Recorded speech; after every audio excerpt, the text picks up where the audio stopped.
ಇವತ್ತು ಕಲ್ಲಂಗಡಿ ಹಣ್ಣು ಜ್ಯೂಸ್ ಮಾಡ್ತಾಯಿದ್ದೀನಿ. ಕಲ್ಲಂಗಡಿ ಹಣ್ಣು ಕಟ್ ಮಾಡಿಕೊಂಡು ಮಿಕ್ಸಿ ಜಾರ್ಗೆ ಬೆಲ್ಲ ಹಾಕಿದ್ದೀನಿ, ಸಕ್ಕರೆ ಬದಲು. ನೀವು ಸಕ್ಕರೆನ ಆ್ಯಡ್ ಮಾಡ್ಕೊಳ್ಳಿ. ನಾನು ಈಗ ಕಟ್ ಮಾಡಿರೋ ಕಲ್ಲಂಗಡಿ ಹಣ್ಣು ಮಿಕ್ಸಿಗೆ ಹಾಕ್ಕೊತಾ ಇದ್ದೀನಿ. ಈ ಬೇಸಿಗೆಗೆ ತಂಪಾಗಿ ಇರುತ್ತೆ, ಮನೆಯಲ್ಲೇ ಆರಾಮಾಗಿ ಮಾಡಿಕೊಂಡು ಕುಡೀರಿ. ನಾನಿಲ್ಲಿ ನೀರು ಹಾಕ್ತಾಯಿದ್ದೀನಿ. ನೀವು ನೀರಿನ ಬದಲು ಐಸ್ ಕ್ಯೂಬ್ನ ಬಳಸ್ಕೊಳ್ಳಿ.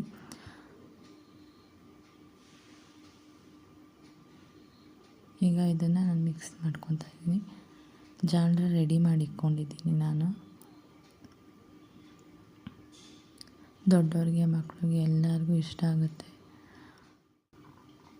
ಈಗ ನಾನು ಇದನ್ನು ಸೋದಿಸ್ಕೊತಾ ಇದ್ದೀನಿ.